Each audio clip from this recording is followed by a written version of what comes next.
What is really worse? Let's think together. You have two friends. One friend is a total atheist, doesn't believe in a creator, doesn't believe in God, doesn't believe in morality, ethics, nothing. Live and let live. Do whatever you want, just don't get caught. Leave me alone, don't preach to me, I'm not interested, there's no one here, we came from an explosion, everything is random. A typical atheist. And then you have your other friend that is searching for God. He doesn't know about the Torah, he's not aware of the Torah. So he's searching for God in a world. And then he look up to the sky and he see a huge ball of fire, the sun.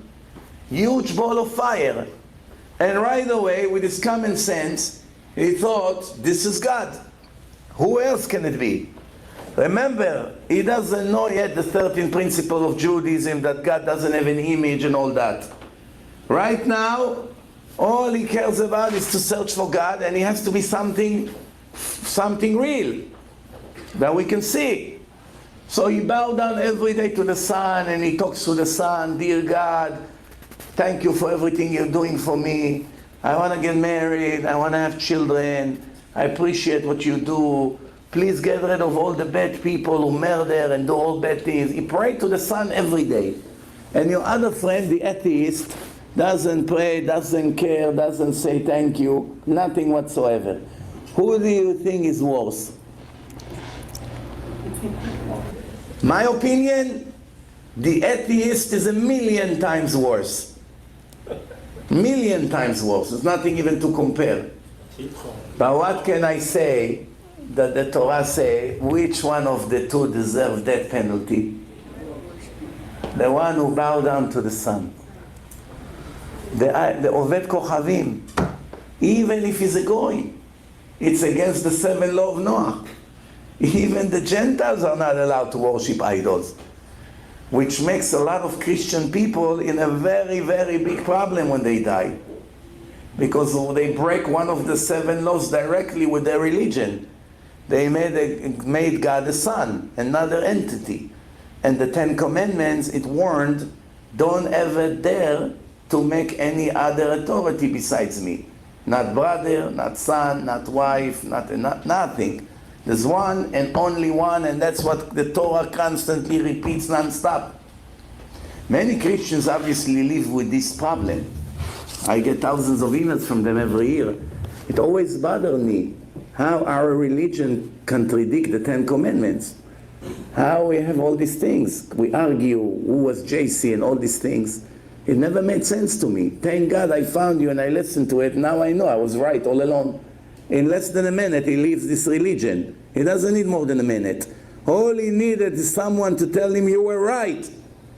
You were right, not the one that gave you his, preachers and all that. But let's go back to what we started. So the Rambam says that later on they forgot about Hashem and they started to focus on the sun and the moon.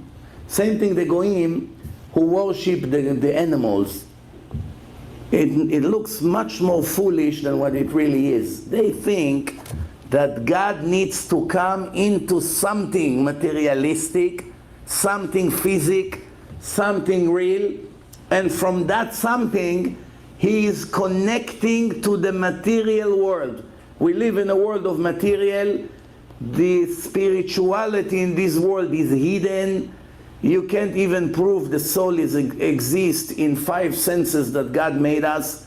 We cannot smell the soul, we cannot see it, we cannot touch it, we cannot hear it, we cannot taste it. So obviously the soul is a spiritual divine image. We have no idea how to prove it besides common sense. We cannot prove God exists with the 5 senses. Everything spiritual in this world is 100% hidden. So people have very difficult time communicating with the hidden thing. I want to worship God, but I want to worship Him through something that I can see and touch and smell. And that's the whole concept here of Avodah Zarah. They believe in one God, many of them. They believe that God made heaven and earth.